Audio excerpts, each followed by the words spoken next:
people who have children through non-conventional methods, such as surrogacy, test tube babies, etc., and who have never had intercourse, would they still be called brahmachari? Look, if they are not in a way participate in the sex act itself of producing the sperm, then they are still brahmachari. But if they participate in producing the sperm, they can't call themselves brahmachari. Tell you why. We are not spoiled sport.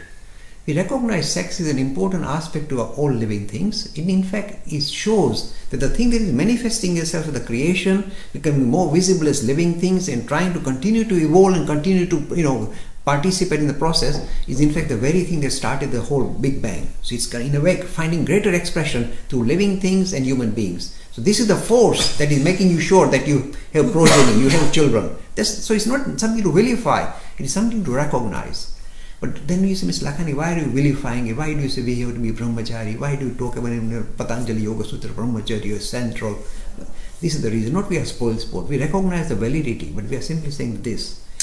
The greatest physical pleasure any individual can have, check it out, is through sex. The greatest physical, I'm saying, not mental, physical, but you are, like that. So the physical pleasure, the greatest you can get is through sex. Now the problem with this is this. That makes you think that you are nothing but the body. It links you with the body in a no uncertain term, because the fun is coming out is from the body, physical body. So you become very strongly linked with the idea you are the body. Nothing wrong, is it? This is how the sex act takes place. But now you see, this is the problem. If you turn into a quivering animal, just focusing on sex, then the idea of you are more than the body is gone, lost forever. So you cannot have both. You can't say, oh, I'm a quivering animal. You say, oh, I must think I'm the spirit. I'm beyond the body and the mind, the intellect. How can you have both? That is why either you focus on brahmacharya and be a stickler for it, or say, no, I can't do it.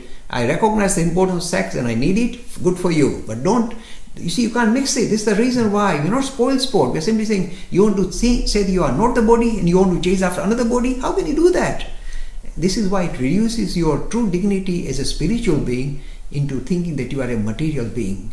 That is why brahmacharya is kind of promoted, not as a spoiled sport. We recognize the power of sex and importance of sex for the world to continue. The very force that created wants to find expression through the act of sex. So not vilifying, not saying I'm promoting it, by the way. I'm not saying become promiscuous like one of these Bhagwans we had, who was promoting promiscuous behavior. We are not saying anything of the sort. But this is you must recognize it for what it is. Then you can handle it or live with it.